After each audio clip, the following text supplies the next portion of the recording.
ಶ್ರೀ ವರಮಹಾಲಕ್ಷ್ಮಿ ವ್ರತದ ಕಥೆ.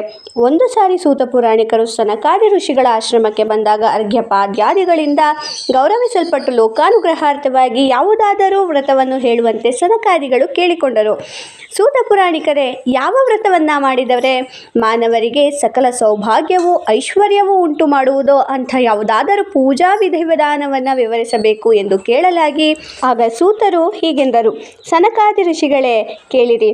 ಶಿವನ ವಾಸಸ್ಥಾನವಾದ ಕೈಲಾಸವು ಅತ್ಯಂತ ರಮಣೀಯವಾದ ಪ್ರದೇಶ. ಪಾರ್ವತಿಯೊಡನೆ ಶಿವನು ಆನಂದದಿಂದ ಅಲ್ಲಿ ವಾಸವಾಗಿರುವನು. ಪ್ರಥಮ ಗಣಗಳು ಇರುವವು. ಕಲ್ಪವೃಕ್ಷ, ಕಾಮಧೇನು ಮುಂತಾದ ಅಮೂಲ್ಯವಾದ ವಸ್ತುಗಳು ಅಲ್ಲಿವೆ.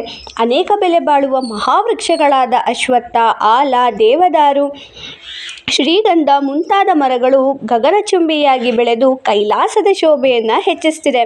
ಬ್ರಹ್ಮರ್ಷಿಗಳು, ದೇವರ್ಷಿಗಳು ಶಿವನ ಸೇವೆಯಲ್ಲಿ ತೊಡಗಿರುವರು. ಯಕ್ಷ, ಗಂಧರ್ವ, ಕಿನ್ನರ, ಕಿಂಪುರುಷರೂ ಗಾನ ಮಾಡುತ್ತಾ ನರ್ತಿಸುತ್ತಾ ಪರಮೇಶ್ವರನನ್ನು ಸ್ತುತಿಸುತ್ತಿರುವರು.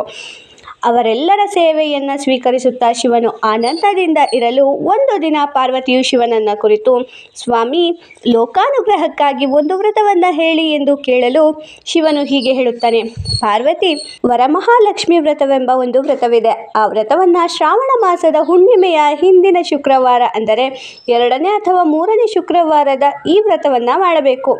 ಆಗ ಪಾರ್ವತಿಯು, ಎಲೈ ಸ್ವಾಮಿಯೇ, ಈ ವ್ರತವನ್ನು ಮಾಡುವ ವಿಧಾನವೇನು? ಹಿಂದೆ ಯಾರು ಈ ವ್ರತವನ್ನು ಮಾಡಿದ್ದರು ಎಂದು ಕೇಳಲು ಶಿವನು ಚಾರುಮತಿಯ ಕಥೆಯನ್ನು ಹೇಳಿದನು. ವಿದರ್ಭ ದೇಶದ ಕುಂಡಿನ ನಗರವು ಸಕಲೈಶ್ವರ್ಯ ಸಮೃದ್ಧವಾಗಿ ಕಂಗೊಳಿಸುತ್ತಿತ್ತು. ಇದೇ ನಗರದಲ್ಲಿ ಚಾರುಮತಿ ಎಂಬ ಒಬ್ಬ ಪತಿವ್ರತಾ ಸ್ತ್ರೀ ಇದ್ದಳು. ಅವಳು ಪತಿಶುಶ್ರೂಷಾ ಪರಾಯಣಳೂ ಮೃದುಭಾಷಿಣಿಯೂ ಆಗಿದ್ದಳು. ಈ ಬ್ರಾಹ್ಮಣ ಸ್ತ್ರೀಯು ತುಂಬ ಬಡತನದಿಂದ ಕಷ್ಟಪಡುತ್ತಿದ್ದರೂ ಪತಿಗೆ ಏನೂ ತೊಂದರೆಯಾಗದಂತೆ ಅವನ ಸೇವೆ ಮಾಡುತ್ತಿದ್ದಳು. ಅವಳ ಪಾತಿವ್ರತ್ಯದ ಬಗ್ಗೆ ಸಂತುಷ್ಟಳಾದ ವರಲಕ್ಷ್ಮಿಯು ಚಾರುಮತಿಯ ಸ್ವಪ್ನದಲ್ಲಿ ಬಂದು, ಮಹಾಪತಿವ್ರತೆಯಾದ ಚಾರುಮತಿ, ನೀನು ಪುಣ್ಯವಂತೆ, ನಿನಗೆ ವರವನ್ನು ಕೊಡಲು ಬಂದಿರುವೆ.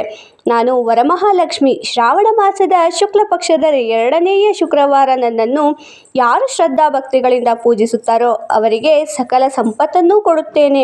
ಯಾರು ಮಹಾಪುಣ್ಯಶಾಲಿಗಳೋ ಅವರಿಗೆ ಮಾತ್ರ ನನ್ನ ವ್ರತವನ್ನು ಮಾಡಬೇಕೆಂಬ ಇಚ್ಛೆಯಾಗುತ್ತದೆ. ಯಾವ ಪುರುಷನು ನನ್ನ ಪೂಜೆಯನ್ನು ಮಾಡುವನೋ ಅವನೇ ಧನ್ಯನೂ ಪರಾಕ್ರಮಿಯೂ ಕೀರ್ತಿಶಾಲಿಯೂ ಆಗುತ್ತಾನೆ. ನನ್ನ ವ್ರತ ಮಾಡುವ ಭಕ್ತರಿಗೆ ಧನ, ಧಾನ್ಯ, ಸಂಪತ್ತು, ಸಂತಾನಗಳನ್ನು ಕರುಣಿಸುತ್ತೇನೆ. ಕೊನೆಗೆ ಮೋಕ್ಷ ಪ್ರಾಪ್ತಿಯಾಗುವಲ್ಲಿ ಯಾವ ಸಂಶಯವೂ ಇಲ್ಲ ಎಂದು ಹೇಳಿ ಅಂತರ್ಧಾನಳಾದಳು. ಚಾರುಮತಿ ನಿದ್ರೆಯಿಂದ ಎಚ್ಚೆತ್ತು ಪತಿ ಹಾಗೂ ಬಂಧುಗಳಿಗೆ ಸ್ವಪ್ನ ವೃತ್ತಾಂತವನ್ನು ಹೇಳಿದಾಗ ಎಲ್ಲರೂ ಚಾರುಮತಿಯ ಅದೃಷ್ಟವನ್ನು ಹೊಗಳಿದರು. ಅನಂತರ ಚಾರುಮತಿಯು ಶ್ರಾವಣ ಮಾಸದ 2ನೇಯ ಶುಕ್ರವಾರ ವರಮಹಾಲಕ್ಷ್ಮಿ ವ್ರತವನ್ನು ಕಲ್ಪೋಕ್ತವಾಗಿ ಬಂಧು ಬಾಂಧವರೊಡನೆ ಸಂಭ್ರಮದಿಂದಲೂ ಶ್ರದ್ಧಾಭಕ್ತಿಗಳಿಂದಲೂ ಆಚರಿಸಿದಳು. ಇದರಿಂದ ದೇವಿಯ ಅನುಗ್ರಹಕ್ಕೆ ಪಾತ್ರಳಾಗಿ ಸಕಲೈಶ್ವರ್ಯವನ್ನು ಪಡೆದು ಪುತ್ರ ಪೌತ್ರ ಪರಿವೃತ್ತಳಾಗಿ ಅನ್ನದಾನ ಮಾಡುತ್ತಾ ಬಂಧುಜನಗಳನ್ನು ಪೋಷಿಸುತ್ತಾ ಇಹದಲ್ಲಿ ಸಕಲ ಸುಖಗಳನ್ನು ಪಡೆದು ಅಂತ್ಯದಲ್ಲಿ ವಿಷ್ಣು ಲೋಕವನ್ನು ಪಡೆದಳು.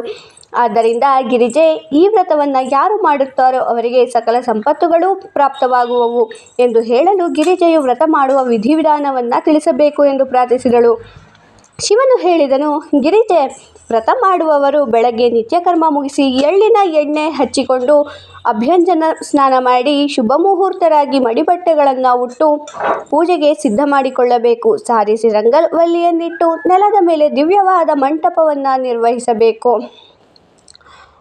ಮಂಟಪದ ಮಧ್ಯಭಾಗದಲ್ಲಿ ಪಂಚವರ್ಣಗಳಿಂದ ಅಷ್ಟದಳ ಪದ್ಮವನ್ನು ಬರೆದು ತಟ್ಟೆಯಲ್ಲಿ ಅಕ್ಕಿ ಹಾಕಿ ಅದರ ಮೇಲೆ ಕಲಶವನ್ನಿಟ್ಟು ಪ್ರಾಣ ಪ್ರತಿಷ್ಠೆ ಮಾಡಿ ಕಲ್ಪೋಕ್ತ ಪ್ರಕಾರ ಪೂಜಿಸಬೇಕು. 5 ವಿಧವಾದ ಅನ್ನಭಕ್ಷ್ಯಗಳನ್ನು, ವಿಧವಾದ ಫಲಗಳನ್ನು ನೈವೇದ್ಯ ಮಾಡಿ ಯೋಗ್ಯನಾದ ಬ್ರಾಹ್ಮಣನಿಗೆ ಉಪಾಯನ ದಾನ ಕೊಡಬೇಕು. ಸುವಾಸಿನಿಯರಿಗೆ ಅರಿಶಿನ, ಕುಂಕುಮ, ಗಂಧ, ಪುಷ್ಪ, ದಕ್ಷಿಣೆ, ತಾಂಬೂಲಗಳನ್ನು ಕೊಟ್ಟು ಬ್ರಾಹ್ಮಣ ಸುವಾಸಿನಿ ಭೋಜನ ಮಾಡಿಸಬೇಕು.